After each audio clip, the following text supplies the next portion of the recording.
Hello everyone, hi, I am Shine Pearl and welcome back to my channel once again. और अभी सहर ने मुझसे एक बहुत ही इंटरेस्टिंग सवाल पूछा था कि दी आपने अपनी लव मैरिज कैसे मैनिफेस्ट की। अच्छा, मेरी जो लव मैरिज है ना बड़ी अलग है, यू नो, बिकॉज मैं ये नहीं बोलूँगी कि आई हैव मैं किसी से 17 साल से रिलेशनशिप में थी और मैंने किसी के साथ एक रिलेशनशिप में थी और फिर उसके बाद बहुत स्ट्रगल के बाद आई ट्राइड एंड मेरा लव मैरिज मैनिफेस्ट हुआ। ऐसा कुछ नहीं था, ठीक है। मेरी बड़ी सिंपल सी स्टोरी थी और मैं वो स्टोरी आप लोगों के साथ शेयर करने वाली हूँ। लेकिन मैंने जिस तरीके का इंसान चाहा था, ठीक है, जिस तरीके का इंसान, मैंने ये नहीं कहूँगी कि मैं स्पेसिफिक पर्सन को चाहती थी और उस स्पेसिफिक पर्सन से मैंने शादी की। दो वो रिलेशनशिप हमारी 2 महीने की थी, लेकिन वो स्पेसिफिक पर्सन को भी मैंने अट्रैक्ट किया। सो ओके, तो लेट्स बिगिन, क्योंकि थोड़ा कॉम्प्लिकेटेड थोड़ा हो जाएगा लोगों के लिए, इसलिए मैं थोड़ा सिंप्लीफाई करके आपको बताती हूँ कि किस तरीके से मैंने अपनी लव मैरिज को मैनिफेस्ट किया।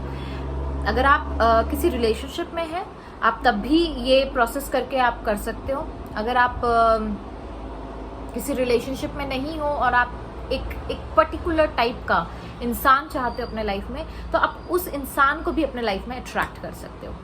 तो let's begin with my love marriage manifestation story. तो ये हुआ था कि देखो, मैं जिस आई वॉज ऑलवेज फिल्मी।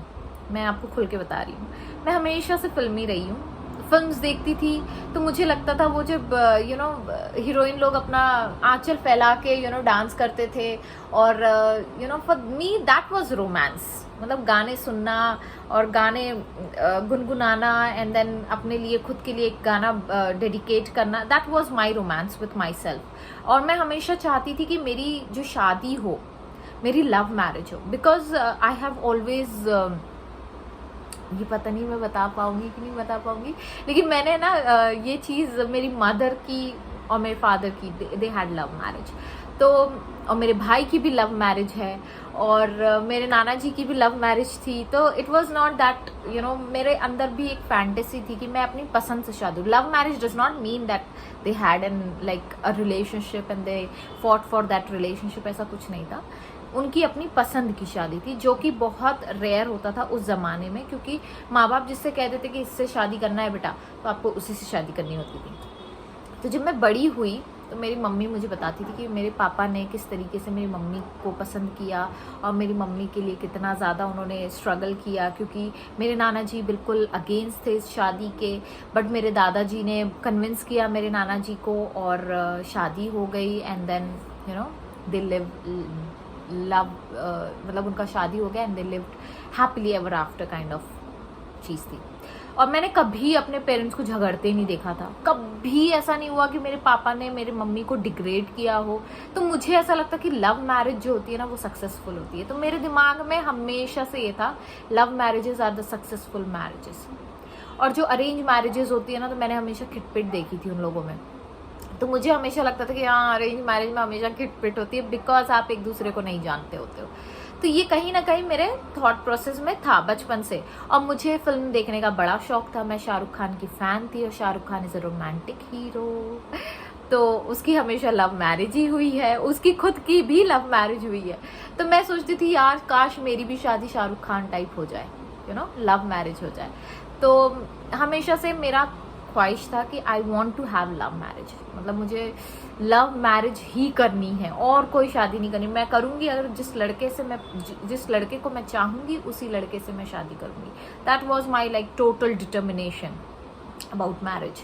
और फिर ये हुआ कि मैं पढ़ाई मेरी चलती गई, स्कूल हो गया, कॉलेज हो गया एंड देन मैं और मेरे husband we were friends for like 1.5 years, complete friends, जो टोटल फ्रेंड्स होते हैं, फ्रेंड जोन में रहना हमेशा। और ये सब चीज़ें हम लोगों के दिमाग में भी नहीं थी एंड वी वर फ्रेंड्स। और मेरा कांटेक्ट ऐसे हुआ कि मैं किसी जॉब के लिए अप्लाई करना चाहती थी किसी हेल्थ केयर कंपनी में एंड जो कंसल्टेंट थे जिनको मैंने कांटेक्ट किया था, उन्होंने मेरे हस्बैंड का नंबर मुझे ट्रांसफ़र किया था। उस वक्त मैं जॉब कर रही थी, क्लिनिक में जॉब कर रही थी, लेकिन मुझे जॉब करना था किसी बड़े कंपनी में, क्योंकि मेरा एजुकेशन लोन था और मैं चाहती थी कि मेरा एजुकेशन लोन निकल जाए। तो मैं ज़्यादा पैसा कमाना चाहती थी, थोड़ा हाइक में पैसा कमाना चाहती थी तब। तो मैंने फिर I had word with the consultant, जिनका नाम शायद विलास या विकास ऐसा कुछ तो नाम था उनका, मुझे उनका नाम भी पता नहीं अब। तो उन्होंने मुझे इनका नंबर दिया, शिवेन का नंबर दिया। उन्होंने कहा कि ये लड़के ने क्रैक किया है एग्ज़ाम, आप इनसे पूछ सकते कि क्या क्या प्रश्न पूछे गए थे इंटरव्यू में, जो कि होता है। और मैंने फ़ोन लगाया तो शिवेन वॉज इन ऑफिस, एंड फिर वो जब वापस आ रहे थे तो ही कॉल्ड मी। तो मेरी तब उनसे बातचीत हुई। तो मेरी बातचीत होती रहती थी on end of for only and only interview purpose पे। और फिर मुझे कुछ दिनों बाद, मतलब ऑलमोस्ट 1 साल बाद, मुझे कहीं जॉब लग गई। हॉस्पिटल में मुझे एक बहुत रेप्यूटेड हॉस्पिटल में मुझे एक जॉब लग गई। और फिर मैं जॉब कंटिन्यू करने लगी। तो मेरा जो फ्रेंडशिप थी हम दोनों की, वो ऑन एंड ऑफ चलती थी। 1.5-2 साल ऑलमोस्ट हम लोगों की फ्रेंडशिप चली। तो मैं तभी बात करती थी जब मुझे जॉब का कोई ऑफ़र, अगर पूछना होता था कि कोई ऑफ़र आया है क्या, क्योंकि मैं मुंबई में शिफ्ट होना चाहती थी। मेरा ड्रीम प्लेस था मुंबई हमेशा से, क्योंकि मैंने बचपन में देखा था। मेरे पापा एक बार घुमाने लाए थे, फिल्म सिटी हम लोग घूमे थे। तो मुझे ऐसा लगता था कि ये जगह है भाई, इसमें कुछ तो बात है। I wanted to. और जब भी मुझसे कोई पूछता था कि तुम्हारी फेवरेट सिटी कौन सी है, तो आई यूज टू से कि बॉम्बे। तब बॉम्बे कहा जाता था या मुंबई कहा जाता था, I really don't know, but हम लोग बॉम्बे कहते थे तब। तो मैं हमेशा कहती थी मुझे बॉम्बे में रहना है, मुझे बॉम्बे जाना है, मुझे बॉम्बे जाना है। तो वो कहीं ना कहीं जैसे आप बोलते हैं ना, ये एफर्मेशंस ही होते हैं जो आप सेंटेंस बार बार रिपीट कर रहे होते हैं, और हमेशा मुंबई के ख्यालों में रहना। तो मैं जिस हॉस्पिटल में काम करती थी, वहाँ पे एक सर्जन थे, he was a radiologist, sorry not gynaec, he was a radiologist. वो मुंबई में काम कर चुके थे, साइन में कहीं उनका था, तो वो वहाँ काम कर चुके थे। तो मैं जब भी उनके साथ बैठती थी, सर के साथ बैठती, मैं हमेशा से आई यूज टू से कि मुझे मुंबई जाना है, मुंबई में कैसा होता है, मुंबई में कैसा होता है। तो देखो ये क्या मैं कर रही हूँ, आप समझ रहे हो। मैं सिर्फ और सिर्फ मुंबई की बात करती थी उनसे, और उस फैंटेसी वर्ल्ड में रहती थी कि एक दिन ऐसा आएगा जब मैं भी मुंबई में काम करूंगी, जब मैं भी मुंबई में रहूंगी। तो क्या होता है ना, ये फैंटेसी वर्ल्ड में जब आप बात कर रहे होते हैं, तो ये भी एक मैनिफेस्टेशन होता है। इसी टॉपिक के ऊपर मैंने ये बताया था कि मैंने रेन, मतलब मैंने नहीं, मेरे हस्बैंड ने रेन मैनिफेस्ट किया था, बारिश, वो भी मई के महीने में। तो वो एक वीडियो आप जाके देखना, वो भी एक टेक्निक होती है। जब आप बात कर रहे हो, कोई चीज़ आप मैनिफेस्ट करना चाहते हो ना, तो उसके बारे में बार बार बात करो, ये होता है, ठीक है। क्योंकि आपके वर्ड्स में बहुत पावर है। जब आप बोल रहे होते हो, जब आप उसको फील कर रहे होते हो ना, तो वो आप चीज़ अट्रैक्ट कर रहे होते हो। और जैसे मैं बचपन से चाहती थी कि मैं मुंबई में रहना चाहती थी, और फिर मैं उसके बाद मैंने बातचीत शुरू कर दी, मुंबई। एवरी टाइम हम लोग मिलते हैं खाने के वक्त, तो हम लोग मुंबई की बात करते, तो सर अपनी स्टोरी सुनाते थे, मुंबई ऐसा है, हाँ बहुत स्पीड है वहाँ पे, बहुत लोग पंक्चुअल होते हैं, ऐसा वैसा करके अपनी कहानियाँ सुनाते थे। मुझे लगता था कि Mumbai is the best place in this world. और मेरे फ्रेंड्स भी थे, तो वो मुंबई से ही थे। तो जब मैं कॉलेज में पढ़ती थी तब भी मैं, लेकिन उतना इंटरेक्शन नहीं होता था। तो क्या हुआ, 2 महीने मैंने सिर्फ मुंबई किया। एंड फिर उसके बाद मेरी एक फ्रेंड का कॉल आता है, मुझसे कहती है कि यार मुझे अब ना क्लिनिक का जॉब नहीं करना है, मुझे आई वॉन्ट टू डू। कोई आया क्या दरवाजे पे? नहीं। तो मुझे मुंबई का जॉब नहीं करना है।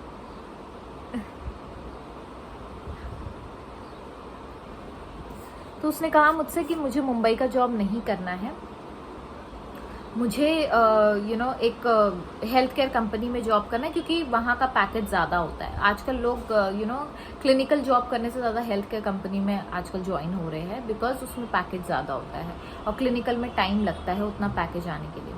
तो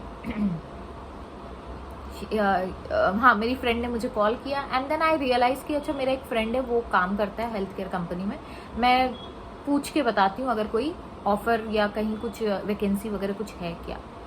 and then I called Shiven and we had talk. और फिर उसने कहा कि यार तुमको काम के वक्त ही मेरा ध्यान आता है क्या, आज तुम्हारी फ्रेंड का इंटरव्यू का है, मतलब जॉब का है, तो तुमने मुझे कॉल किया था। आई वाज लाइक कि हाँ यार अब क्या कर सकते हैं ना, ऐसे ही हंसी मजाक में हम लोगों की बात शुरू होने लगी।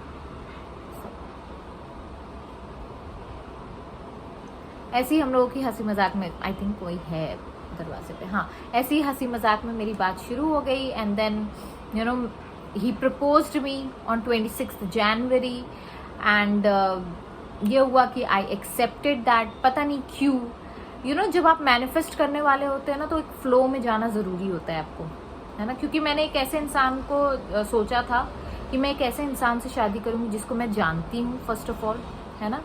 दूसरा, सोचो आप, मैं लिस्ट बना के चलती थी तब भी तो आप लिस्ट बना लो किस तरीके का इंसान आपको चाहिए। और जो अगर आप स्पेसिफिक इंसान के बारे में आप बात कर रहे हो, अगर आप उससे भी शादी करना चाहते हो ना, तो आप उसके बारे में बार बार बात करना शुरू करो, शादी के बारे में।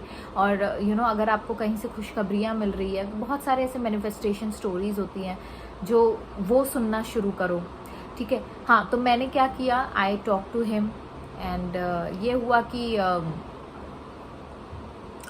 Then he proposed me on 26 Jan. I said yes, और मैंने क्यों बोला मुझे नहीं पता, आई सेड येस। और फिर उसके बाद हम लोगों का रिलेशनशिप स्टार्ट हुआ and then for 2 months hardly, and then in the month of April we got married. तो इस तरीके से मेरी शादी हुई। So it was very simple, सब लोग मान गए थे, even though it was an intercaste marriage, तब भी मेरे पेरेंट्स की तरफ से कोई कॉन्फ्लिक्ट्स नहीं आया, शिवेन के पेरेंट्स की तरफ से कोई कॉन्फ्लिक्ट नहीं आया, शादी के बाद कोई कॉन्फ्लिक्ट नहीं आया। So everything was smooth because I wanted to have love marriage. क्योंकि जब आप कोई चीज़ चाहते हो ना और यूनिवर्स आपको दे रहा होता है, वो बहुत स्मूथली दे रहा होता है। अब मैंने मैनिफेस्ट कैसे किया, अगेन मेरे जो दिमाग में बोलते हैं ना, एक बिलीफ बना लेना कि ये एक आइडियल पर्सन है और मुझे इसी से शादी करनी है। तो वो जो बिलीफ मैंने क्रिएट किया अपने लाइफ में, वही बिलीफ ने मेरे लाइफ को एक ऐसे इंसान से टकराया, एक परफेक्ट इंसान से टकराया जिससे मेरी शादी हुई। And now I am living a very happy and very cheerful life. I am very happy with my marriage life. तो ये होता है जब आप दुनिया में आप किसी को प्यार करते हो, ठीक है। अगर आपको लव मैरिज मैनिफेस्ट करना है, स्पेसिफिक पर्सन के साथ हो या जो आपका एक आइडियल लिस्ट में आपका जो बंदा हो, वो अपने आप आता है आपके पास। आप किसी को इवन दो आप किसी के साथ रिलेशनशिप में भी है ना, तो उस इंसान को भी आपने अट्रैक्ट किया क्योंकि आप ऐसे इंसान से आप शादी करना चाहते हो, राइट। वो कहीं ना कहीं यूनिवर्स ने उसको भेजा है। तो जब यूनिवर्स ने उसको भेजा है ना, तो वो आपका काम हो जाना ही है। बस आप फ्लो में चलते रहो, कुछ एक्स्ट्रा करने की ज़रूरत नहीं। आप अभी से प्लानिंग करना शुरू कर दो कि आप अपने संगीत में क्या पहनोगे, अपने एंगेजमेंट में क्या पहनोगे, अपनी शादी में क्या पहनोगे, अपने रिसेप्शन में क्या पहनोगे, है ना। प्लानिंग करना शुरू करो। जिस तरीके से मैं जब मुंबई नहीं आई थी तो मैं प्लान करती थी अपने दिमाग में कि मुझे वहाँ जॉब करनी है, मुझे किस तरीके की जॉब करनी है, अगर मैं क्लिनिक खोलूँगी तो कैसे क्लिनिक खोलूँगी, क्या मेरा इनकम होगा, किस तरीके के लोगों को मैं ट्रीट कर रही होंगी, कैसे ट्रीटमेंट मैं दे रही होंगी। Everything I decided. The same way with the marriage, कि किस तरीके का इंसान होगा, अंडरस्टैंडिंग होगा, एक हम लोगों का फ्रेंडशिप जोन से हम लोग रिलेशनशिप जोन में आए, रिलेशनशिप जोन से मतलब हस्बैंड वाइफ बने। तो ये जो चीज़ें होती है, ये सब मेरी प्लान थी ऑलरेडी। क्योंकि मैंने अपने दिमाग में कहीं ना कहीं वो लिस्ट तैयार की थी। द सेम वे जो आपके लाइफ में ऑलरेडी प्रेजेंट है as your lover, as your partner, वो आपने मैनिफेस्ट किया है। तो जब आपने उस इंसान को मैनिफेस्ट किया है, तो क्या आप अपनी शादी मैनिफेस्ट नहीं कर सकते? It's very normal. तो शहर ऐसा कुछ नहीं है। अगर आपने उमर को मैनिफेस्ट किया है अपने लाइफ में ना, तो वो इंसान को आपने ऑलरेडी इस मोटिव से मैनिफेस्ट किया कि आपको उससे शादी करनी और आपकी शादी हो जाएंगी। ज़्यादा झिकझिक मत करो, चीज़ों को होने दो, चीज़ें अपने आप फ्लो होने दो, बस एक्सेप्ट करते चलो और बिलीव करते चलो कि ये चीज़ पॉसिबल है। मैनिफेस्टेशन का और कोई रूल या फंडा नहीं होता है। मैनिफेस्टेशन ईजी और एफर्टलेस ही होती है। वो कब होती है? जब आप उसमें कोई रेजिस्टेंस नहीं डालते हो, आप अननेसेसरी ड्रामा नहीं क्रिएट करते हो, आप अननेसेसरी ड्रामा नहीं डालते उसमें। और क्या होता है ना, ये सारी चीज़ें आपके सबकॉन्शियस माइंड का ही खेल होता है। आपने अगर किसी इंसान को अपने लाइफ में अट्रैक्ट किया है तो उसी से आपको शादी करनी है, तो शादी उसी से ही होती है, ठीक है। लेकिन अगर सपोज वो इंसान उस तरीके का नहीं है जैसा आपने एक्सपेक्ट किया है, या जिस इंसान से आप शादी करना चाहते हो, जैसे कि एक होता है कि रिलेशनशिप में जब आप रहते हो तो इंसान बदलते हैं। हम लोग कहते हैं ना, यार तुम तो बदल गए, 2 साल बाद तुम बदल गए। वो रीज़न ये होता है कि आपने जिस इंसान को अट्रैक्ट करना चाहा, एक्चुअली उसका वो जो चीज़ थी वो नहीं है। तो यूनिवर्स आपको उसकी जगह पे रिप्लेस करके देगा, लेकिन वो वैसा ही इंसान देगा जैसे इंसान से आप शादी करना चाहते हो। ठीक है, तो जबरदस्ती मत करो, चीजों में जबरदस्ती डालोगे, कोई भी चीज ओवर थिंक करोगे, प्रोक्रेस्टिनेट करोगे या प्रेशराइज करोगे तो चीजें खराब होती है। अगर आप उसको स्मूथली छोड़ दोगे इस भरोसे पे कि यूनिवर्स ने जब मुझे दिया है तो वो चीज मेरी है और वो मेरे साथ जो मैं चाहती हूँ वही होगा, तो ऑटोमेटिकली आपकी चीजें अनफोल्ड होना शुरू हो जाएंगी। जैसे कि प्रेगनेंसी होती है ना, प्रेगनेंसी में आप 9 महीने एक बेबी को कैरी करते हो और उस 9 महीने उसका ख्याल कौन रख रहा होता है? यूनिवर्स रख रहा होता है। आप मैं कितनी बार झुकती हूँ, मैं कितनी बार उठती हूँ, ऊपर चढ़ती हूँ, नीचे उतरती हूँ, कितनी बार मैंने ऐसी चीजें खाई है। 2 महीना तो मुझे मैंने बिल्कुल केयर नहीं किया, जबकि जो डॉक्टर्स होते हैं वो कहते हैं कि आपको केयर करना चाहिए, 2 महीना बहुत क्रूशियल पीरियड होता है। मैंने कुछ केयर नहीं किया, तब भी मेरा baby is now healthy and safe. कल ही मैं गायनेक के पास जाके आई हूँ एंड ही सेड कि इट्स वेरी नॉर्मल, आप बहुत अच्छा है आपका बेबी भी और आप भी, सो अंडरस्टैंड दिस। जब आप रेजिस्ट करोगे ना कोई चीज को कि ये हो जाए हो जाए हो जाए, आप अपने तरफ से कोशिश करना छोड़ दो। लेट यूनिवर्स डू दैट कोशिश, उनको करने दो ना, वो लाएंगे अपने पास, आपके पास सब चीजें जो आप चाहते हो वो सब होगा आपको। ठीक है, with this note I will take sign off. Thank you so much.